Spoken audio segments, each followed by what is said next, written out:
All right. So today we're going to be talking about feedback voltage amplifiers. At least we'll be in a moment.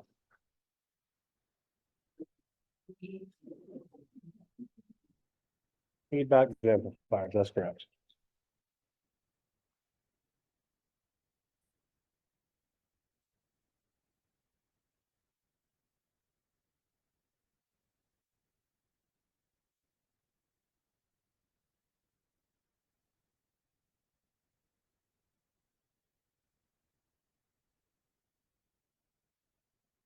All right, so we're going to start by looking at an ideal case. And in the ideal case, we are going to have our signal resistance at 0 ohms and our load resistance as an open circuit. And then once we sort out how the ideal case effectively works, and more formally derive our input-output impedance modification parameters, then we will look at what happens when we have a practical system where that signal resistance is non-zero, we have a specific load, and our feedback system actually winds up loading our network. All right, so here is our representation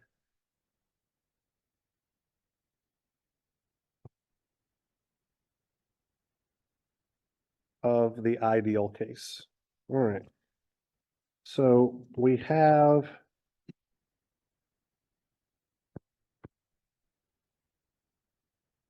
some signal V sig.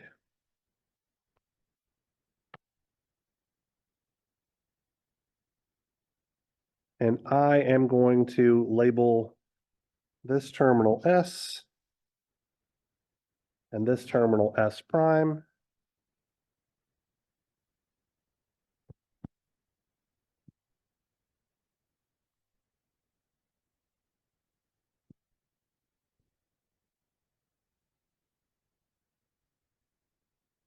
This is a resistance R sub I.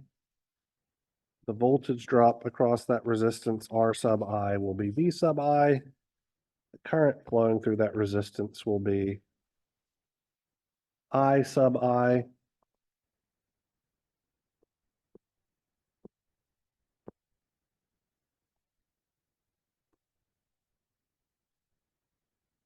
This A right here, I'm going to call it A1, represents the open loop gain of our amplifier.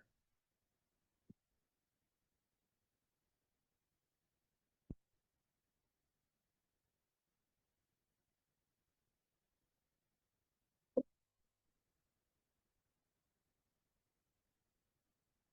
call this resistance right here R naught.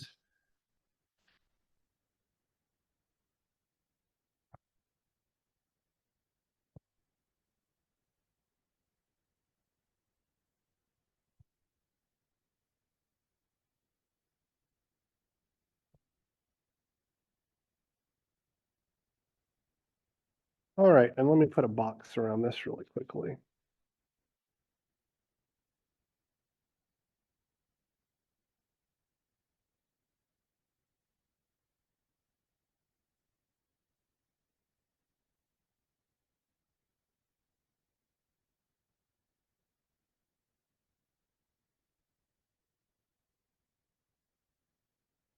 So what I'm boxing in here in blue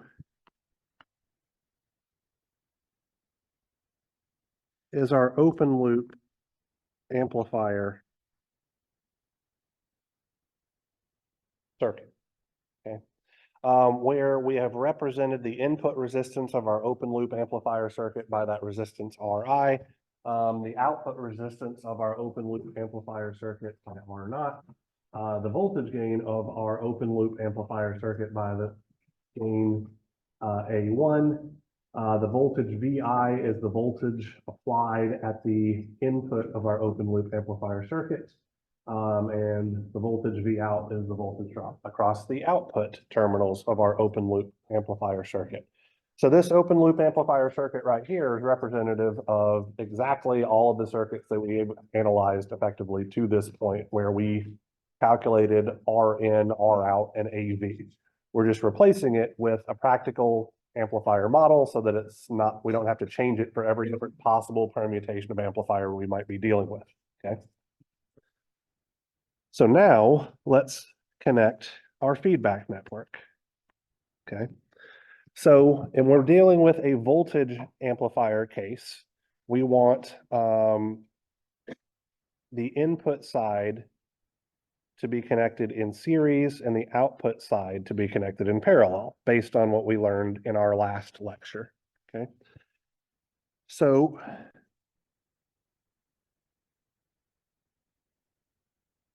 these are going to be the terminals of my feedback network.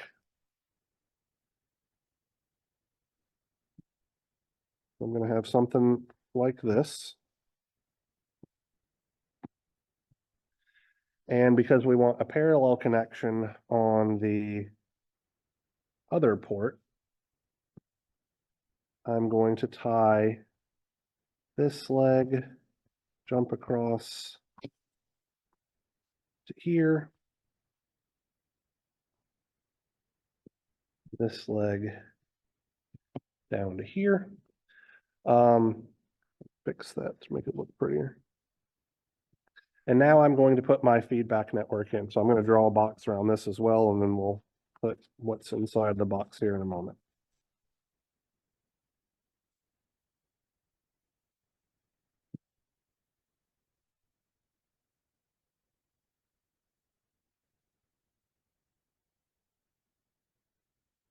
All right, so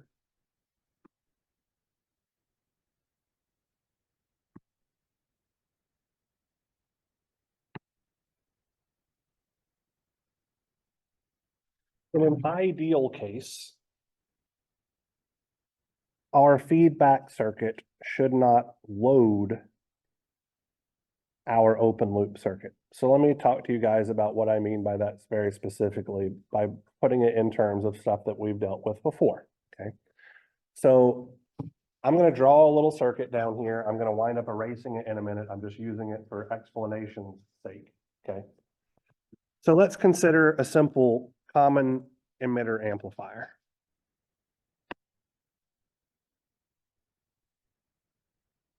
So here we have RC.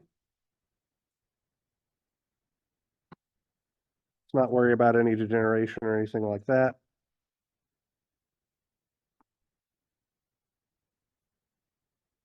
R1, R2.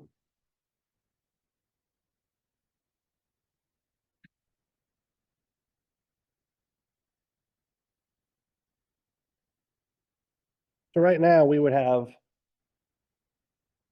our simple network without any feedback whatsoever. If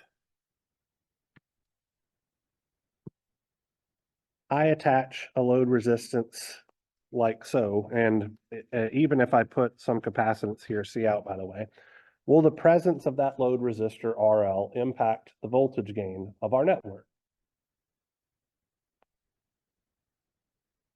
I disagree. I fundamentally believe it will impact the voltage gain of our network, even at mid-band frequencies, right? At mid-band frequencies, that capacitor C out is going to look like a short circuit, which means that we're going to have a resistance RC placed between our collector and AC ground and a resistance RL placed between our collector and AC ground.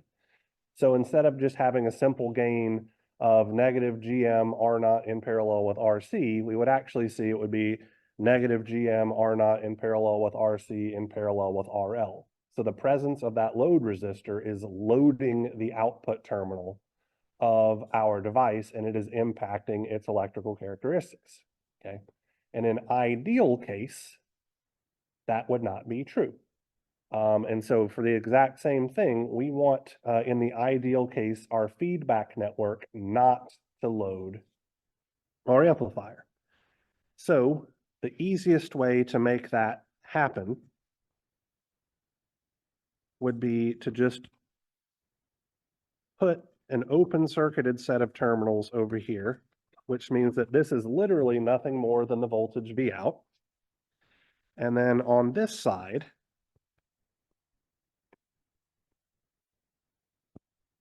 we would put a dependent voltage source that applies whatever feedback factor we want, K, multiplied by that voltage V out.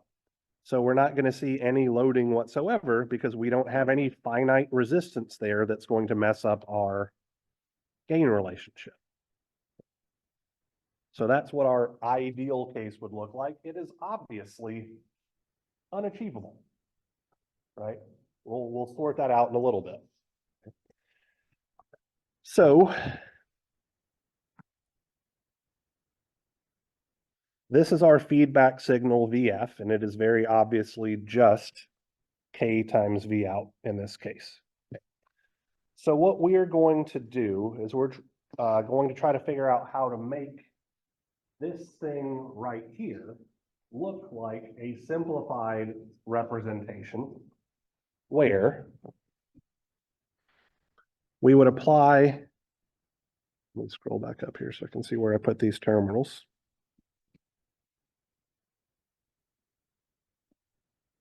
So here's our signal, V sig, here's the S and the S prime terminals.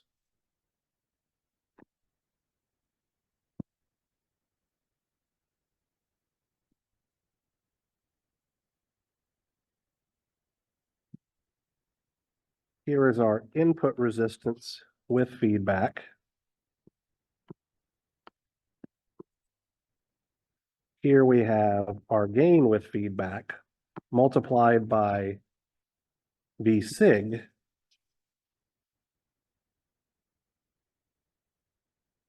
Our output resistance with feedback. And then lastly, over here on the right-hand side at terminal O and O prime, we once again take our output voltage. Do this as purple, just for the sake of argument. So this representation here that I've drawn on bottom effectively already has all the effects of feedback lumped in, so that if we were trying to analyze this, it would be incredibly trivial. Effectively, we're trying to tie the presence of feedback back to what we were doing at the end of 335, or what we were doing in circuits 2, really. Okay. So our gain with feedback is pretty straightforward.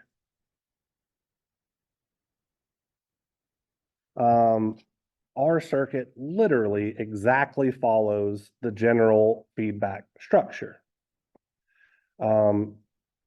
So from that, our output voltage, excuse me, the ratio of our output voltage to our signal voltage should be nothing more than our open loop gain A1 divided by 1 plus KA1. Effectively by inspection, nothing particularly wild or crazy about that. So now we need to figure out what our input resistance with feedback is, okay? So our input resistance with feedback is going to be determined by looking in to those S terminals and seeing effectively what we see. So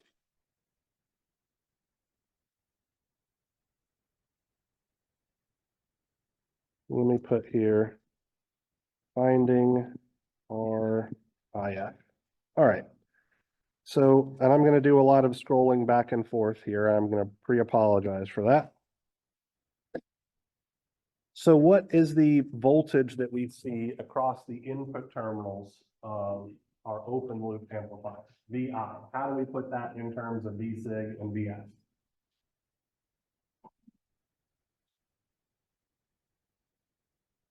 VI equals VC minus VF. Exactly right. V sig minus Vs. Negative feedback, so that is exactly what we would expect.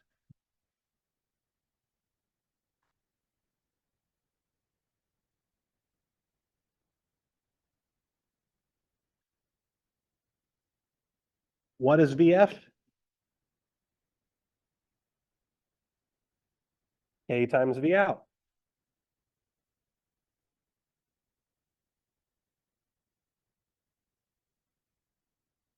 All right. And what is V out? A1 times VI. Absolutely right.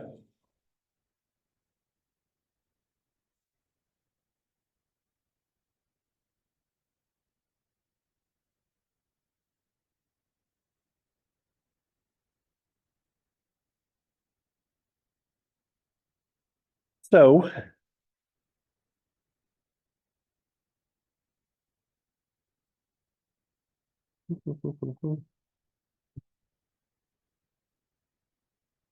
we could rearrange things here a little bit. We have VI. I'm going to move that minus K A1 VI over to the left-hand side. So that's going to look like 1 plus KA1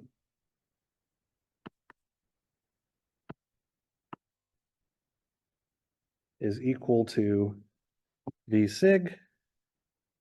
And from that, we could say that our voltage VI is nothing more than V sig divided by 1 plus KA1. Are we okay with that level of algebra there? Nothing too wild or crazy, I don't think. Okay.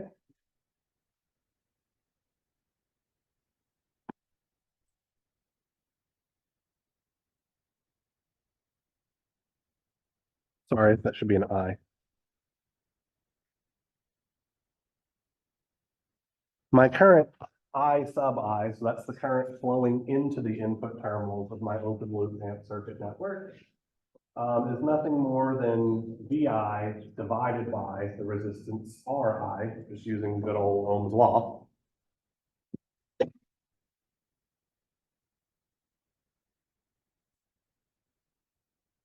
And if I substitute in my relationship for VI, I'll have V sig divided by 1 plus K A1 times Ri.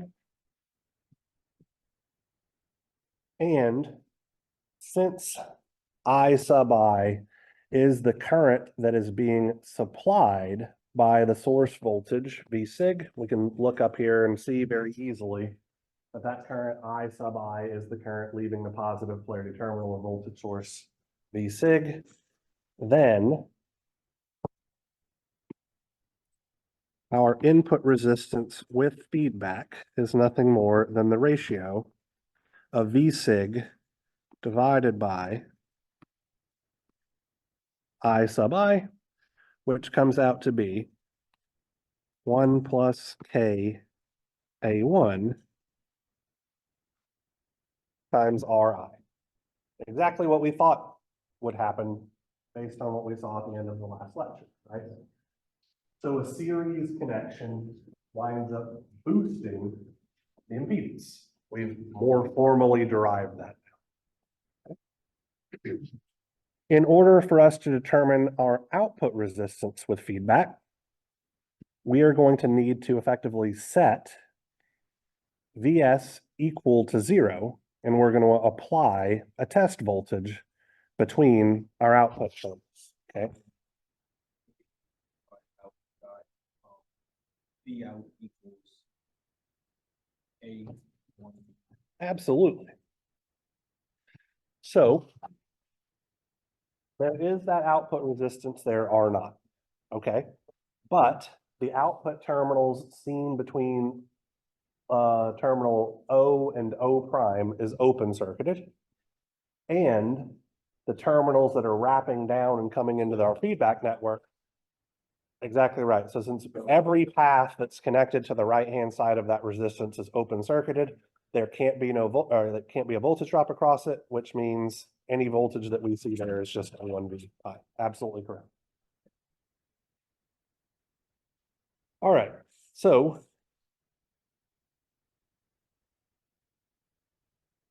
Then why is I'm not open every day?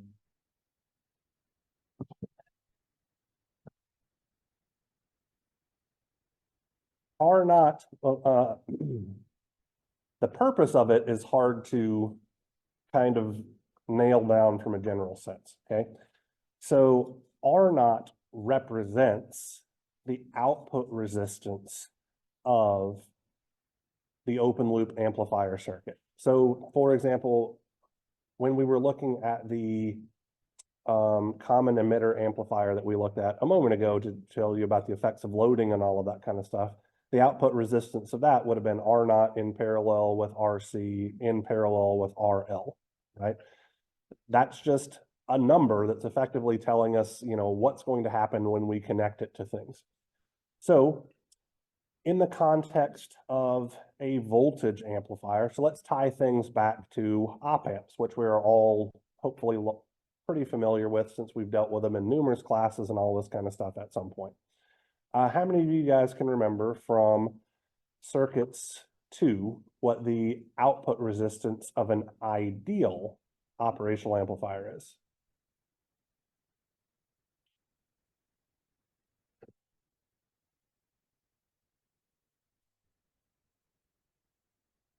All right, let's pop ahead a couple of things, a couple of pages here, and we'll go back to that. All right. So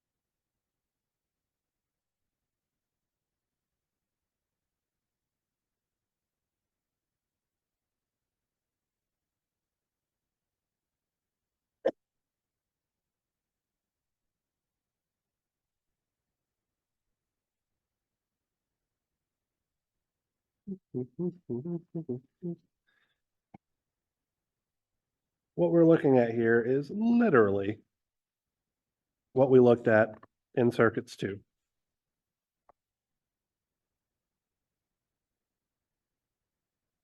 Okay. So we have a very simple representation here of an open loop amplifier circuit. That's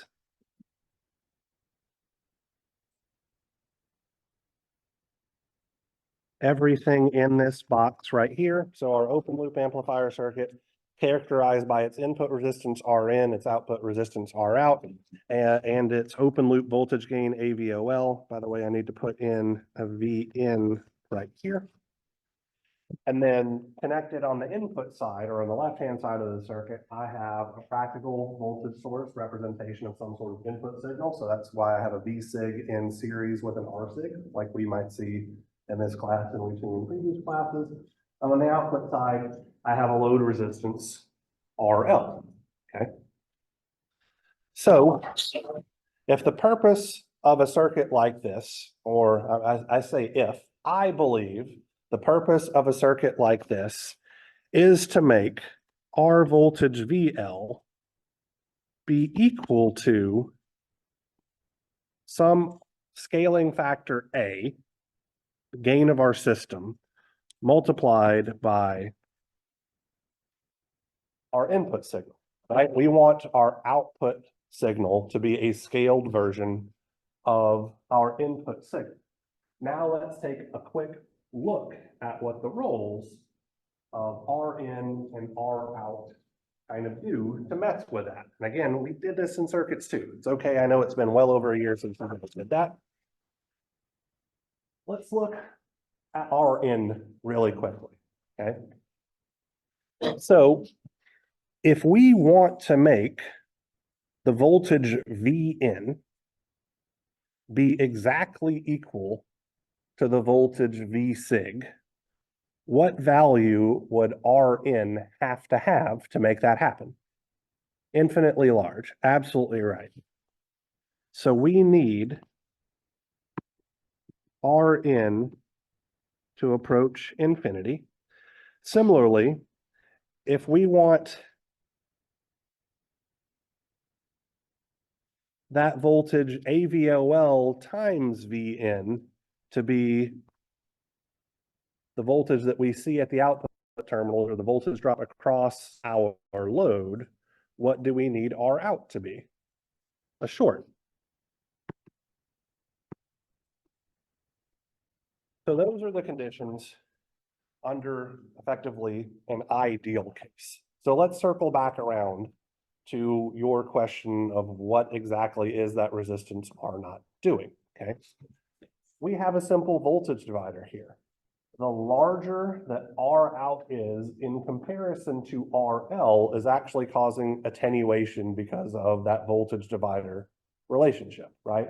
So realistically, we need to make sure that our amplifier is designed in such a way so that the resistance seen looking into the output terminals is significantly smaller than whatever load that we're going to try to drive, so that we deliver the most amount of power to our load as we possibly can. Similarly, we need to make sure that our input resistance Rin is as large as it can possibly be for the purposes of voltage amplification, to make sure that we're not effectively just losing power or causing attenuation by making that voltage divider on the left-hand side not work correctly, right? So if Rin is small, then the voltage drop that's being applied at the input terminals of our amplifier is also small in comparison to R sig. So we want Rin to be significantly larger than R sig, and we want R out to be significantly smaller than RL, so that we get this relationship VL is equal to A times V sig, where our A is as large as it can possibly be. So circling back around to here,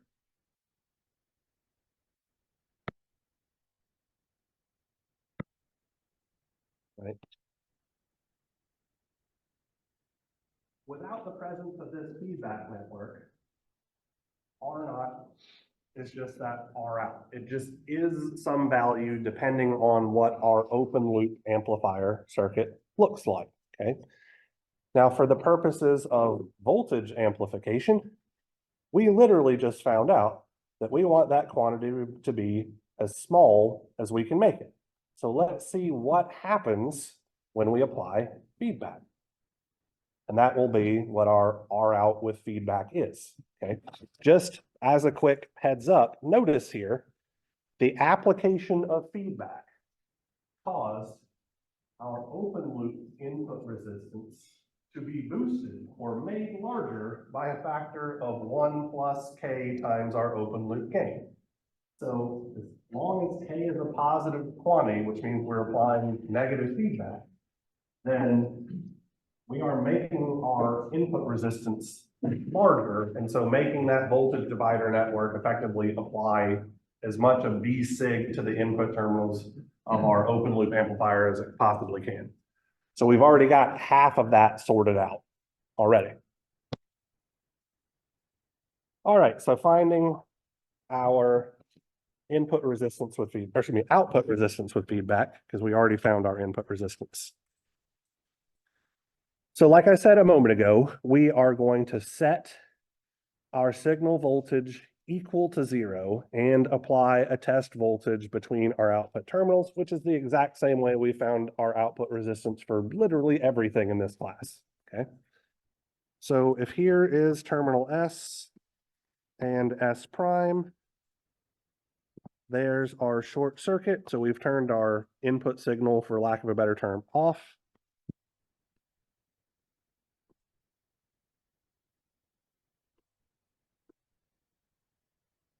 Here's Ri. Vi.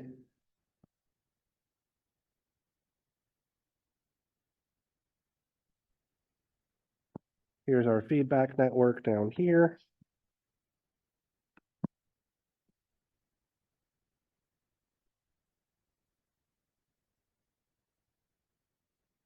K, V out.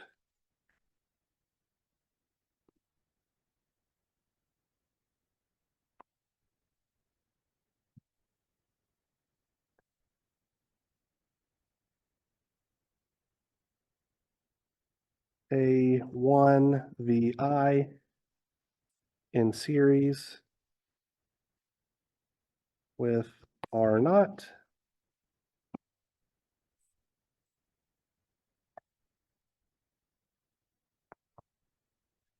Terminal O and O prime.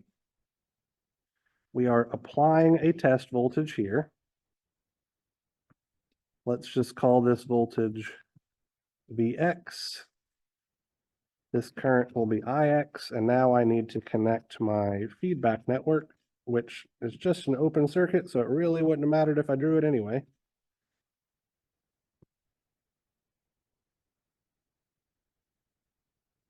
Like so.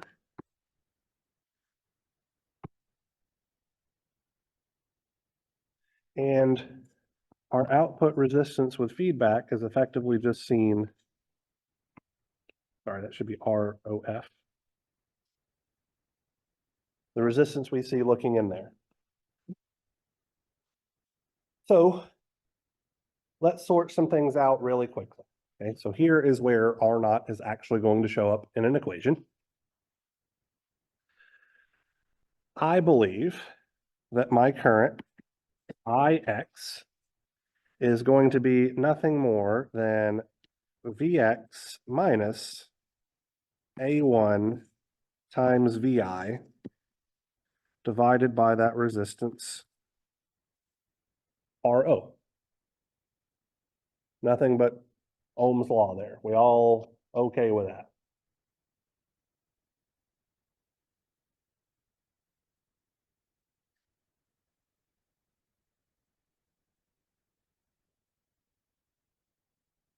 So my question to you guys now is, what is that voltage VI in this case? Negative KV out, where V out is just Vx. So we'd have Vx minus A1 times negative K Vx divided by R naught,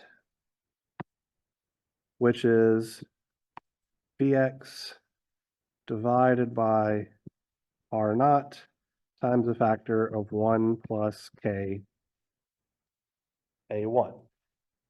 Our output resistance with feedback is simply the ratio of Vx to Ix, or R naught divided by 1 plus KA1.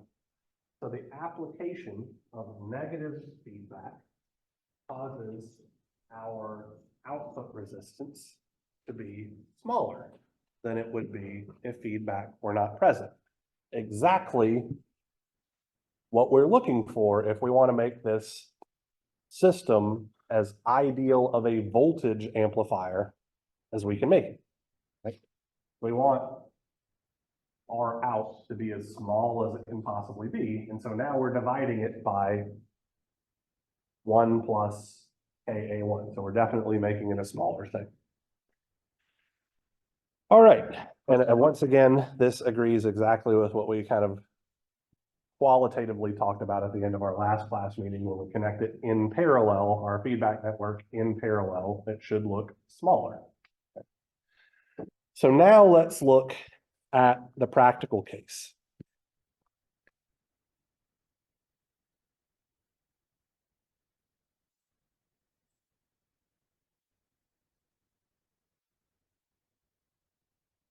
So we are no longer going to constrain ourselves to having R sig equal to 0. And we are no longer going to constrain ourselves to having our load resistance being infinitely large. Okay, so now we're going to have something that looks akin to this.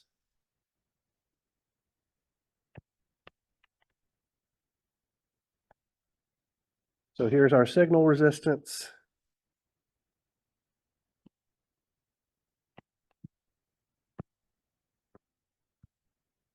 Here's R sig. Here's my terminal S.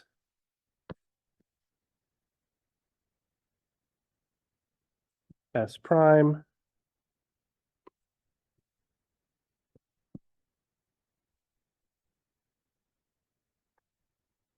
I'm just going to put a black box here.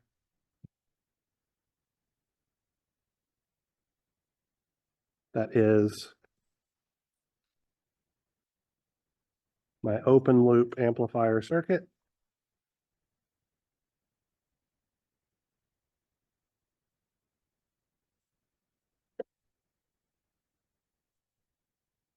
We'll sort out the connections on that side in just a moment.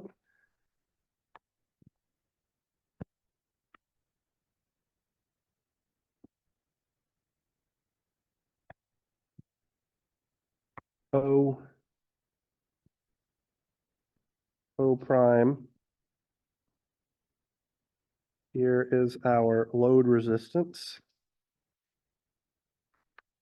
RL.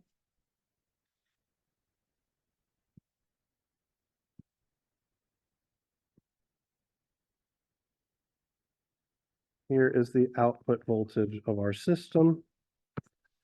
And then down here, I'm going to put my feedback network. Also, for all intents and purposes, as a black box, because this is going to change depending on what exactly it is we're trying to do.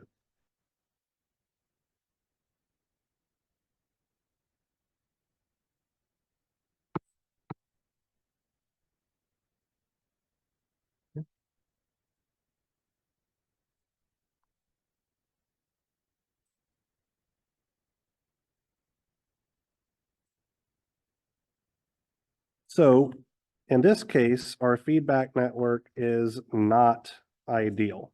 So it's not an infinitely large impedance looking into the terminals on the right-hand side. It's not going to behave just like a dependent source looking into the terminals on the left-hand side.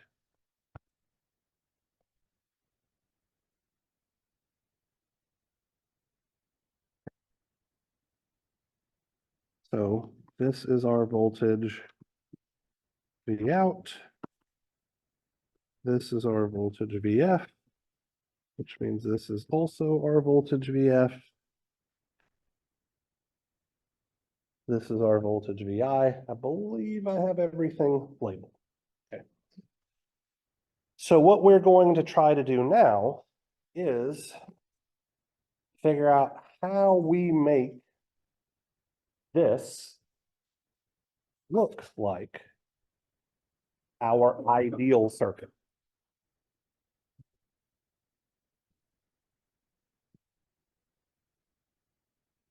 So what we're going to do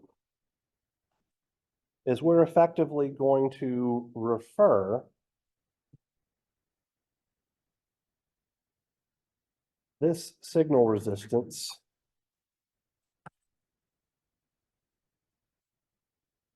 into our amplifier network. We're going to refer this one into it as well, but we're also going to have to take into account the fact that our feedback network is now loading both the input and the output side of our amplifier, which means we're going to wind up taking some resistance and referring it over here to the input side, and we're going to refer some of the resistance of our feedback network over to the output side as well, okay? Because our feedback network is connected in series on the input side, we'll be placing a resistance in series. Because our feedback network is connected in parallel to the output side, we will be replacing that resistance in parallel with the output, okay? So what we're going to wind up doing is finding these load resistances from our feedback network using a little bit of network theory, okay? So I'm going to draw this circuit kind of again.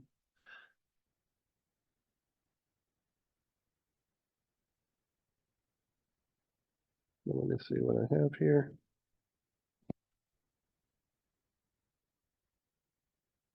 So here's V sig. And then our terminal S and S prime.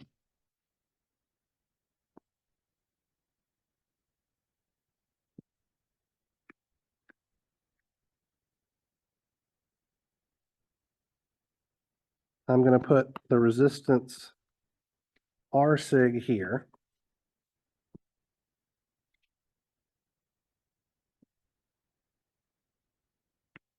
And I'm going to call this resistance right here R11. So this R11 is our feedback network resistance referred to the input side of the amplifier, describing how it's loading there. Here in the middle, I have my open loop circuit.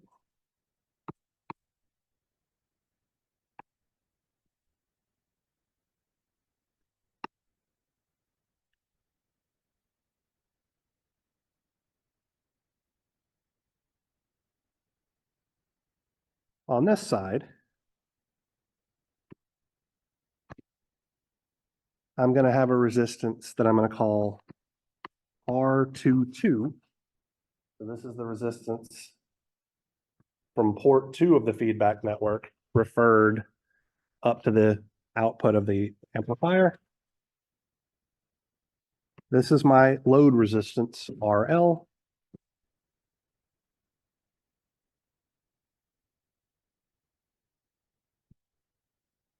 And then here's my terminal O,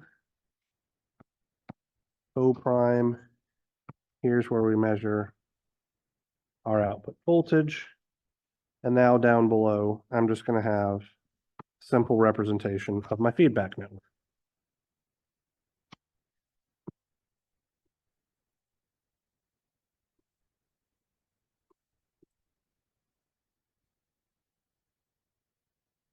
Where this is port 1 of my feedback network, port 2 of my feedback network, and now I'm just going to wire things up appropriately.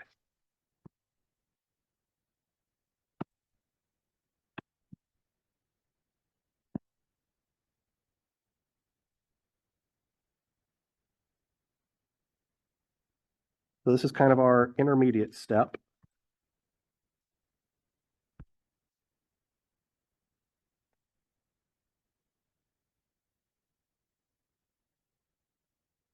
So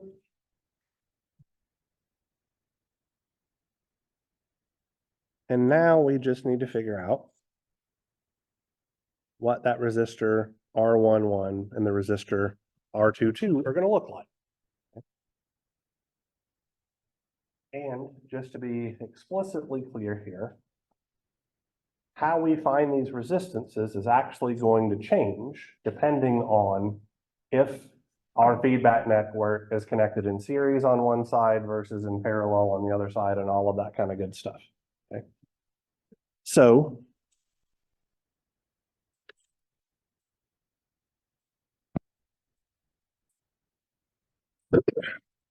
to find the resistance R11, we are going to look into port 1 of the feedback network with port 2 short circuited.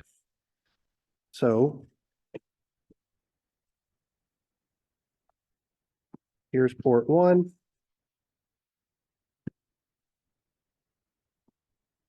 Our feedback network. Port two is shorted out. And we're just looking in, okay?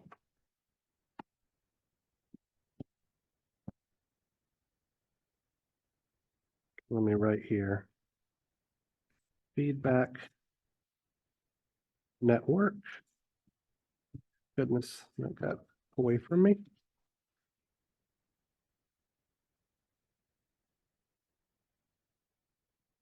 To find R22, we are going to look into port two with port one open circuited.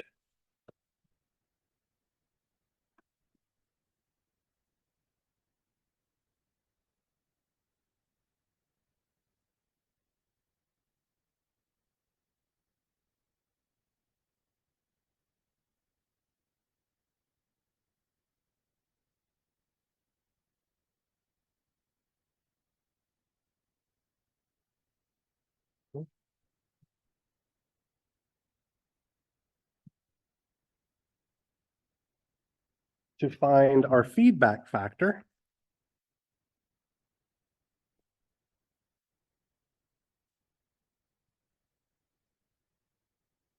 this represents the transmission from port two to port one of the feedback network with port one open circuited. So effectively, what we're going to do is we're going to take our feedback network like so. Here's port two. We are going to apply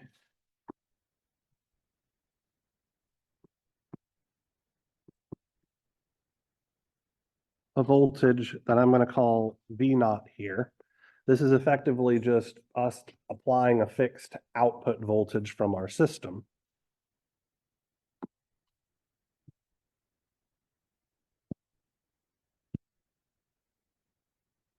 And then we are going to measure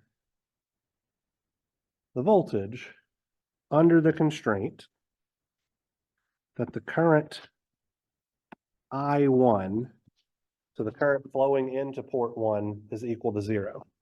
So our feedback factor K for any practical case is simply the ratio of VF, the voltage across the terminals at port one, divided by VO, the voltage applied to the terminals at port two, when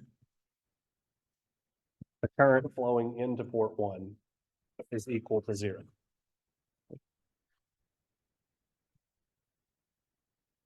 Now, as we saw in my little example looking at that common emitter amplifier, the loading that we are going to see is also going to mess with our open loop gain, much like we saw earlier, right? So our open loop gain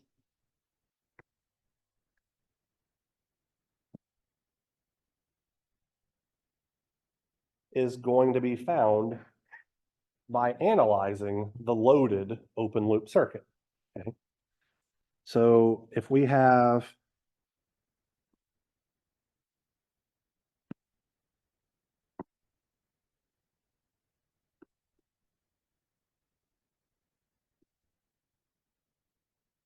our open loop amplifier circuit, let's put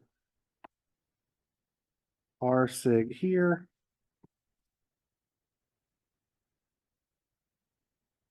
R11 here.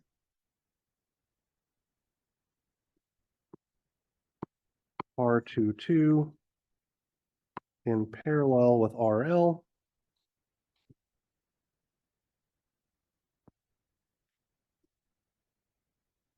Here's our output voltage. Here's where we apply effectively our input voltage. And our open loop gain A1 is just the ratio of the output voltage that we measure for this circuit to our input voltage.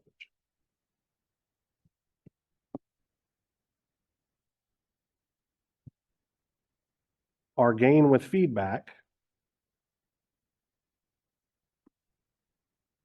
is simply going to be given by A1 over 1 plus, excuse me. Yeah.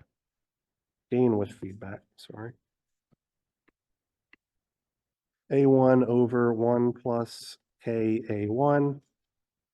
Our input resistance with feedback is going to be Ri times 1 plus KA1.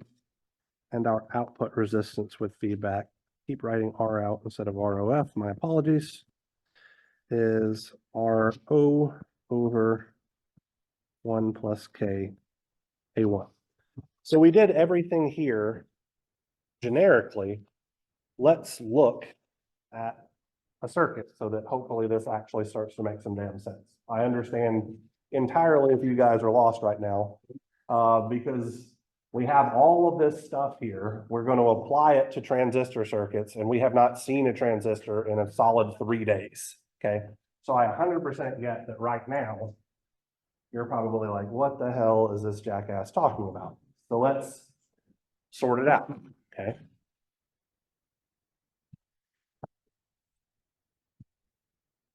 So we'll refer back to these relationships and all that kind of stuff here in a moment. Okay.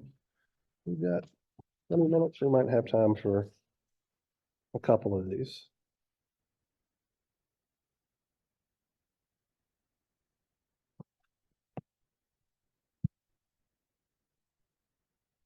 So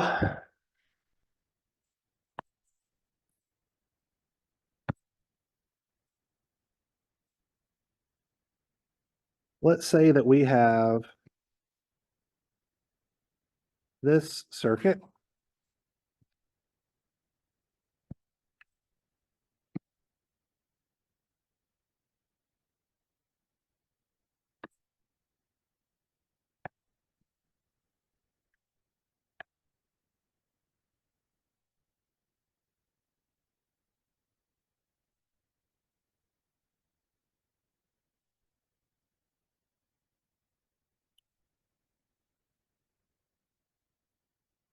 Oops, that shouldn't be RN, that should be R1. My apologies.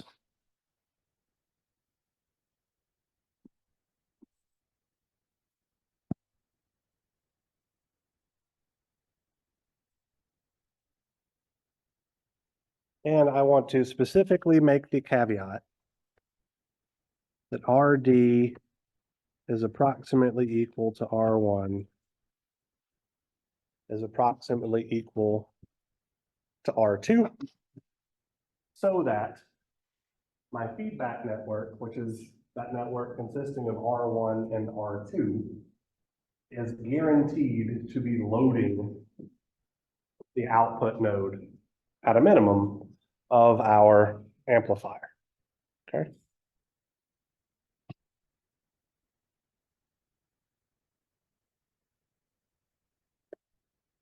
So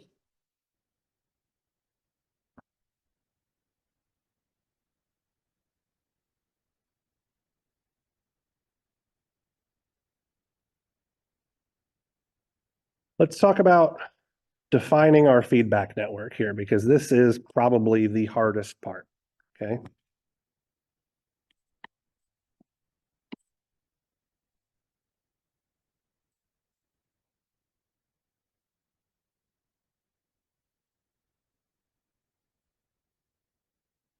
One of our feedback network is what's connected to the input side of our open loop amplifier. And port 2 of our feedback network is what's connected effectively to our output side. So we are going to have some sort of network.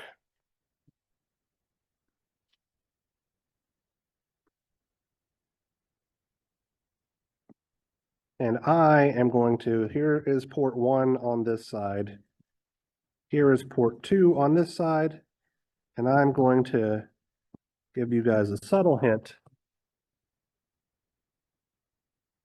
The bottom leg of that network is going to be at ground. Okay. So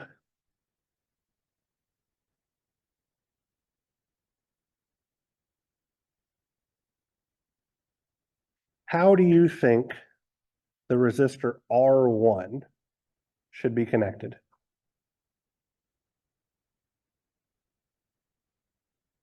What do you mean by a short circuit there?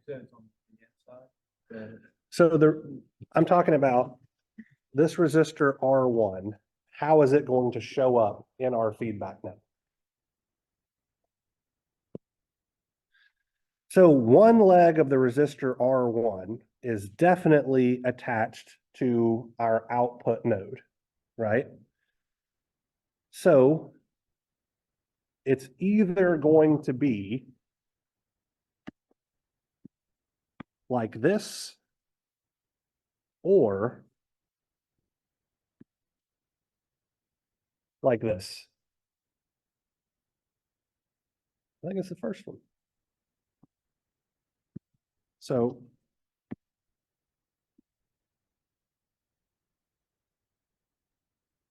here's where our resistor R1 is going to be. Now let's talk our way through this because this may seem odd, okay?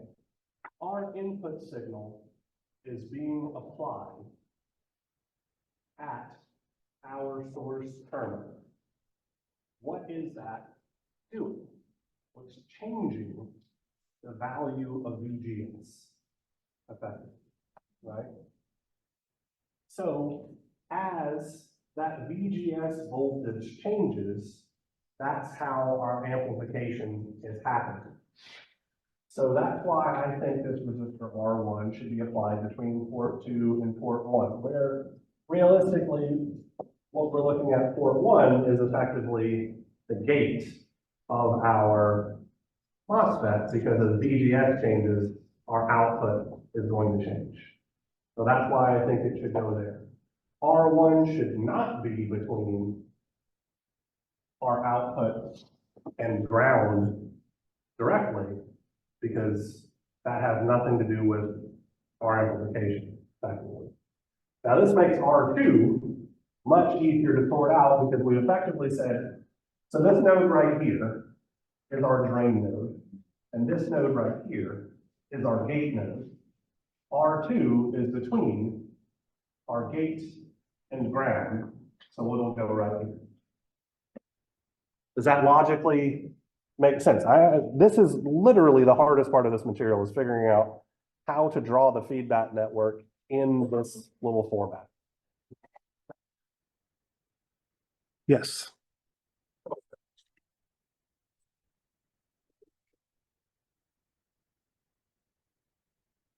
Why is the drain on the right?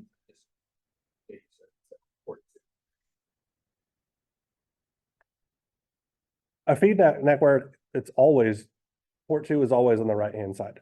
Sorry. All of our feedback network representations, port 2 is what's connected to the output, port 1 is what's connected to the input. Yeah, and the drain is the output. Yep. So this is our feedback network. Are we okay with this? Understand fully that my explanation may not have been great, but it's as good as I can do. So, analyzing this network, what is the resistance R11 going to be? So go back to your notes from a moment. How do we find the resistance R11 for a voltage amplifier? Exactly right. So we look into port 1 with port 2 short circuited. When we short circuit port 2, that places R1 directly in parallel with R2. So our loading resistance R11 is nothing more than R1 in parallel with R2. Okay.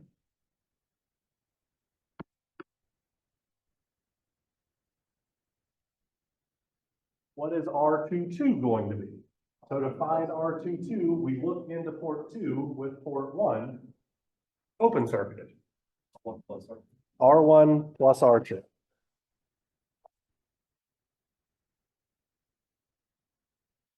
And our feedback factor K, we apply a test voltage to port 2 while leaving port 1 open circuited.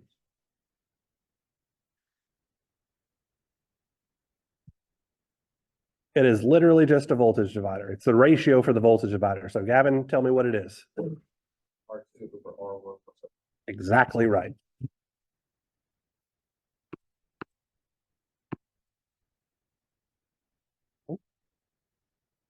So we figured out R11, R22, and K. Now we're going to figure out our open loop gain with our system loaded. Okay. So I'm just going to draw that up here to the right.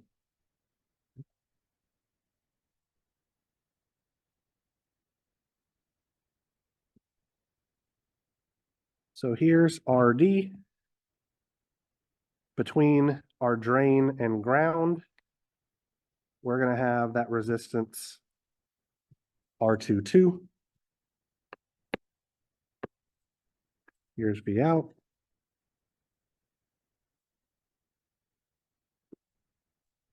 Here's V in.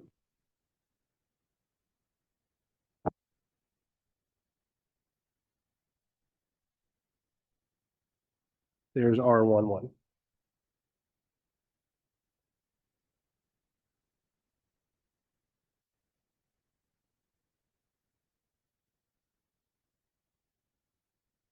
What is our open loop gain for this system going to be? Let's say that channel length modulation can be one. What kind of amplifier is this? Let's start there. Common gate amplifier. What should the gain of a simple common gate amplifier be? With channel length modulation neglected, it's literally just GMRD. But, oh no, what do we have now? An R22 in parallel with RD. Whatever shall we do? GM RD in parallel with R22.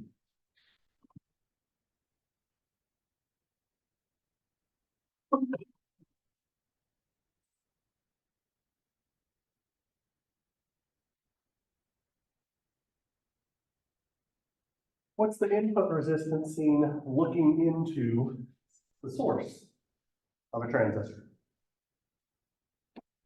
So because we have a MOSFET, it's not going to be zero. All right, so let's think about things here really quickly. When we had a BJT and we were looking into the source, we saw R pi in parallel with R naught in parallel with 1 over GM. R pi is now infinitely large, so that goes away. R naught is now infinitely large because we're neglecting channel length modulation. So I think it's 1 over GM.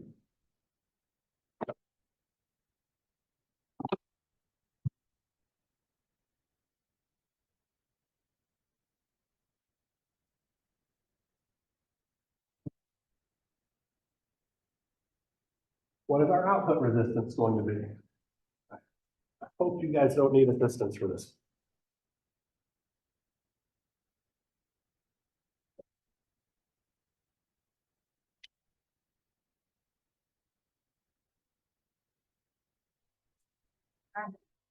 RD in parallel with R22.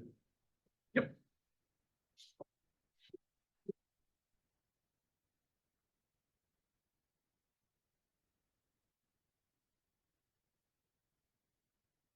So putting all of these things together, our gain with feedback for this system would be GM RD in parallel with R22 divided by 1 plus K R2 over R1 plus R2 times GM RD in parallel with R22. That is literally just A1 over 1 plus K A1. No analysis at all. plug it into the formula.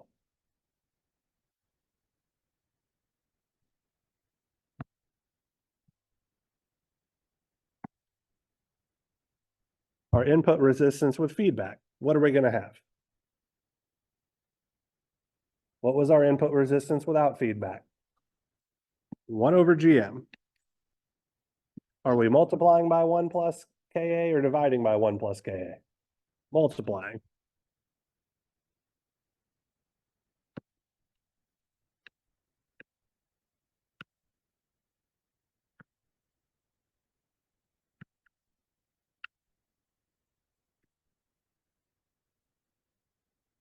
Lastly, our output resistance with feedback.